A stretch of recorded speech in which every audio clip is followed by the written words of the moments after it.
Era stata prevista una giornata di maltempo eccezionale e tuttora non ha deluso le aspettative. Il Mose ha svolto magistralmente il suo compito, proteggendo il centro città da una marea senza uguali. Ha raggiunto il picco poco dopo le 10:10, toccando i 205 centimetri, superando di gran lunga la marea che allagò Venezia nel non troppo lontano 1966 e che arrivò a 194 centimetri.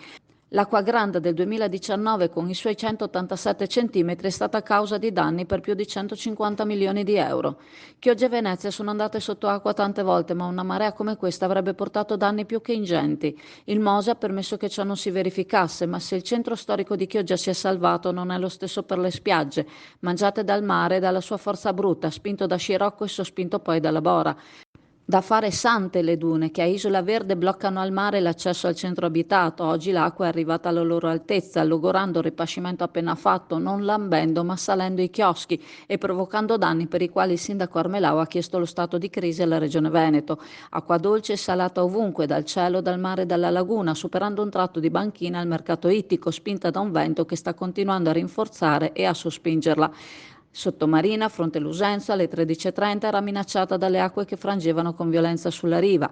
Ora il sindaco ha inviato personalmente al governatore del Veneto Luca Zaia le immagini che gli sono pervenute riguardanti la situazione critica che gli stabilimenti e le spiagge hanno vissuto nella mattinata di oggi, in modo che lo stesso possa capire lo stato di difficoltà vissuto ora, senza contare le condizioni in cui il mare lascerà la spiaggia, che nell'area di Calino aveva appena visto la conclusione, giusto un paio di settimane fa, di un intervento di ripascimento. Non resta che tirarsi sulle maniche e cominciare la conta dei danni non appena tutto ciò troverà un attimo di tregua.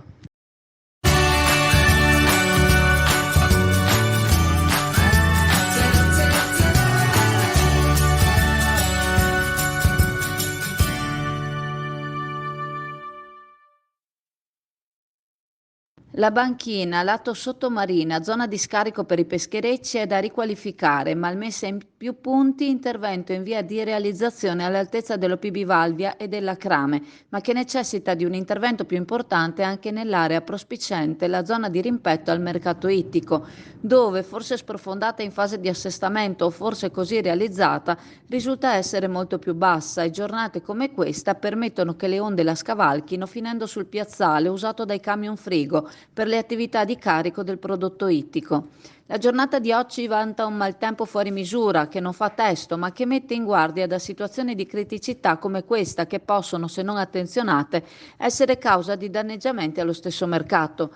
Gli operatori che qui hanno i box con frigo e altri macchinari non sono stati tranquilli nella mattinata di oggi, ma un occhio a quanta acqua entrasse lo hanno dato. Allora siamo alla Camera, la pescheria della Camera. No, la novità è sulle ostriche. Praticamente c'è una nuova confezione, come potete vedere dall'immagine, costa 15 euro il chilo, sono una decina di ostriche, il prezzo è buono e sono veramente ottime. Una novità tecnologica, aprire le ostriche non è facilissimo, queste invece sono preparate, cioè praticamente hanno fatto un sistema in cui c'è una parte dell'ostrica che è stata già lavorata, c'è un prodotto organico, quindi assolutamente che non dà nessun problema, e all'interno di ogni confezione c'è un vero e proprio piccolo bisturi che, come potete vedere, rende facilissima l'apertura dell'ostica. Il maltempo che si è abbattuto in Veneto è attenzionato dal governatore della regione Luca Zaia, che ne sta seguendo l'evoluzione in costante contatto con l'assessore alla protezione civile regionale, i vertici e gli uffici competenti. La segnalazione è che tutta la costa veneta è stata flagellata e i fiumi faticano a scaricarsi in mare in quanto lo stesso mare è sospinto dai venti a occludere le foci. Mentre per l'area nord di Venezia è previsto un miglioramento il pomeriggio, da Chioggia al delta si continua a registrare un vento forte che dovrebbe cessare in serata.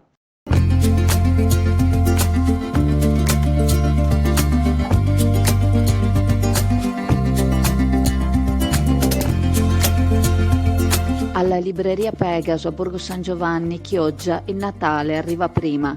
Per tutto il mese di novembre una super promozione su quasi tutti gli articoli presenti in negozio. Passa a prendere i tuoi regali di Natale alla libreria Pegaso.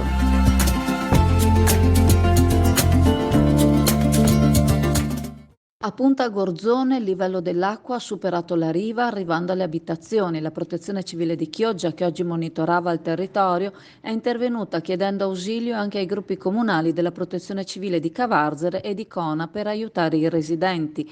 A riguardo il sindaco Mauro Armelau ha chiesto una riunione urgente con le autorità competenti per risolvere una volta per tutte questa situazione che si trascina da molti anni e che non vede una soluzione al momento, ma che costringe i residenti a stare sempre con un occhio puntato sul fiume.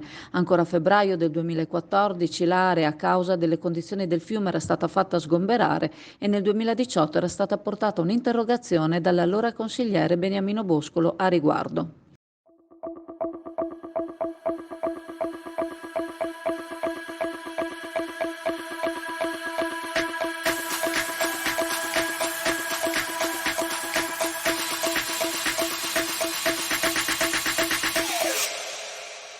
You